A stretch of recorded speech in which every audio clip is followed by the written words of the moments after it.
أعوذ بالله من الشيطان الرجيم. بسم الله الرحمن الرحيم. وكذلك جعلناكم أمة وسطا لتكونوا شهداء على الناس ويكون الرسول عليكم شهيدا وما جعلنا القبلة التي كنت عليها إلا لنعلم من يتبع الرسول ممن ينقلب على عقبيه وإن كانت لكبيرة إلا على الذين هدى الله وما كان الله ليضيع إيمانكم إن الله بالناس لرؤوف رحيم. الحمد لله رب العالمين والصلاة والسلام على سيد المرسلين خاتم النبيين محمد وعلى آله وصحبه أجمعين. أما بعد. کل جو آیات تلاوت کی گئی تھی اس میں اللہ تعالیٰ نے رسول اللہ صلی اللہ علیہ وسلم اور مسلمانوں کو پیشگی اطلاع دی تھی کہ قبلے کی تبدیلی کا حکم آنے والا ہے، اور اس سلسلے میں مخالفین کی طرف سے اس کی بھرپور مخالفت بھی کی جائے گی اور آپ کو بدنام بھی کیا جائے گا، اس لیے ذہناً اس کے لیے تیار بھی رہنا چاہیے.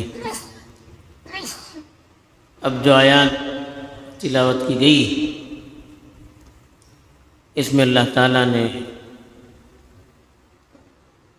اس امت کی خصوصیت کو بیان کیا ہے اور یہ بھی بتلایا ہے کہ کچھ دنوں کے لیے مسجد اقصیٰ کی طرف رخ کر کے نماز پڑھنے کا جو حکم دیا گیا تھا اس کے پیچھے کیا حکمت کار فرما تھی، اور اہل ایمان کا مزاج اور ان کی طبیعت اللہ کے حکم کے لیے، اللہ کے حکم کے سامنے کس طرح سے آمادہ ہوتی ہے اس کو بیان کیا گیا ہے. چنانچہ ارشاد ہے وَكَذَلِكَ جَعَلْنَاكُمْ، اسی طرح سے ہم نے تمہیں بنایا امۃ وسطا، ایک معتدل اور متوازن امت. وسط کے معنی آتے ہیں ہر چیز کا درمیانی حصہ، اور درمیانی جو حصہ ہوتا ہے وہ بہتر ہوتا ہے. ہر چیز میں کمی بھی پسندیدہ نہیں ہوتی ہے، زیادتی بھی پسندیدہ نہیں ہوتی ہے، اعتدال جو ہوتا ہے وہ پسندیدہ ہوتا ہے. اسی لیے عربی میں یہ لفظ بہتر اور خیر کے معنی میں آتا ہے. فلان وسط القوم کا مطلب آتا ہے یہ قوم کا بہترین شخص ہے. اسی لیے ہار کا جو پینڈل ہوتا ہے اس کو بھی واسطۃ العقد کہتے ہیں، جو بہترین چیز ہوتی ہے ہار میں. اسی لیے اس امت کو امت سے وسط کہا گیا، اس لیے کہ یہ امت دیگر امتوں کے مقابلے میں انتہائی معتدل اور بہترین احکامات لے کر آئی ہے. جیسے یہودیوں کے یہاں مادیت زیادہ تھی، مال، ظاہری چیزوں پر ہی ان کا یقین، روحانی چیزوں پر یقین نہ ہونے کے برابر. اور عیسائیوں کے یہاں روحانیت پر ہی توجہ زیادہ، ظاہری چیزوں پر توجہ نہ ہونے کی طرح. اسلام نے دونوں کو جمع کیا، اور احکام میں بھی دوسری قوموں کے مقابلے میں اسلامی احکام میں اعتدال، ہر طرح کی افراط تفریط سے بالکل پاک ہے، نہ غلو ہے نہ کمی ہے، بالکل درمیانی اور معتدل چیزیں ہیں. اس لیے کہا کہ وَكَذَلِكَ جَعَلْنَاكُمْ أُمَّةً وَسَطًا، اسی طرح سے ہم نے تمہیں ایک معتدل، متوازن اور بہترین امت بنایا. جیسے کہ قرآن میں کہا کنتم خیر امت، کہ تم بہترین امت ہو۔ اب وہ کذالک مانے اسی طرح کا مطلب کیا ہے؟ پیچھے سے تعلق، جیسے ہم نے تمہیں ملت ابراہیمی کی طرف رہبری کی، اور جس طرح سے کعبۃ اللہ کو قبلہ بنانے کے لیے ہم نے آپ کی رہبری کی، اسی طرح سے ہم نے آپ کو ایک بہترین اور معتدل امت بھی بنایا جو دوسروں کے لیے نمونہ بن سکے۔ اسی لیے کہا لِتَكُونُوا، تاکہ تم بنو شہداء، گواہ، علی الناس، لوگوں پر، وَيَكُونَ الرَّسُولُ، اور رسول ہوں گے، علیکم شہیدا، تم پر گواہ۔ شہید کی جمع شہداء، گواہ، کسی چیز کو دیکھ کر اس کی گواہی دوسروں کے پاس دینا۔ اب اس امت کو معتدل اور متوازن امت کیوں بنایا؟ تاکہ یہ امت دیگر قوموں پر گواہ بن سکے۔ اب گواہ دنیاوی اعتبار سے بھی یہ امت دوسروں کے لیے گواہ ہے، اور اخروی اعتبار سے بھی گواہ ہے۔ حدیث میں آتا ہے کہ قیامت کے دن جب سارے انبیاء کو جمع کیا جائے گا تو اللہ تعالیٰ رسولوں سے بھی سوالات کریں گے اور قوموں سے بھی سوالات کریں گے۔ جسے حضرت نوح علیہ السلام کی قوم سے سوال کریں گے کہ تمہارے پیغمبر نے دین کا پیغام تم تک پہنچایا تھا یا نہیں تھا؟ تو قوم کہے گی نہیں کہے گی۔ حضرت نوح علیہ السلام کو بلایا جائے گا تو وہ کہیں گے کہ ہم نے تو پوری طرح پہنچایا تھا۔ تو پوچھا جائے گا گواہ کون ہے؟ تو امت محمدیہ کو بلایا جائے گا۔ امت محمدیہ گواہی دے گی، جی ہاں حضرت نوح نے اپنا پیغام قوم تک پوری طرح سے مکمل پہنچایا تھا۔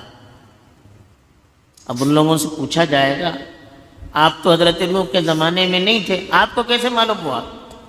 وہ کہیں گے کہ آپ نے جو کتاب بھیجی تھی وہ ہمیں اپنے پیغمبر کے ذریعے سے مل گئی تھی، اور اس میں یہ تذکرہ تھا کہ حضرت نوح نے اپنا پیغام اپنی ملت تک پوری طرح پہنچایا ہے، اور ہمیں اپنی نبی کی بات پر اور اپنے اللہ کی کتاب پر پوری طرح یقین ہے، جیسے آنکھوں جیسی چیزوں پر یقین ہے۔ تو اس طرح سے دیگر امتوں کے سلسلے میں بھی جب سوال کیا جائے گا اور وہ انکار کریں گے تو اللہ کے رسول کی قوم، یہ امت دوسروں کے لیے گواہی دے گی، اور اس امت کے حق میں رسول اللہ صلی اللہ علیہ وسلم گواہی دیں گے کہ یہ امت جو گواہی دے رہی ہے بالکل صحیح گواہی دے رہی ہے۔ تو یہ آخرت میں اس امت کی دوسری امت پر فضیلت، وسط کہا نا، معتدل قوم، ممتاز قوم، بہترین قوم، تو اس کا اظہار اللہ تعالیٰ اس طرح سے کرے گا۔ دنیا میں یہ امت دوسروں کے لیے گواہ بنے گی، اس لیے کہ یہ معتدل قوم ہے، معتدل تعلیم لے کر آئی ہے، تو وہ اپنے کردار کے ذریعے سے، اپنے عمل کے ذریعے سے، اپنے قول کے ذریعے سے دوسروں کے لیے ایک بہترین ماڈل اور نمونہ بنے گی، اور دوسروں کو حق کی طرف بلائے گی، اچھے کاموں کا حکم دے گی، برے کاموں سے روکے گی۔ یہی گواہی ہے کہ اللہ تعالیٰ نے ایسا کہا ہے، یہ جو کام کر رہے ہو غلط ہے، شریعت کے خلاف ہے، ایسا کیجئے، شریعت ہمیں یہ حکم دیتی ہے۔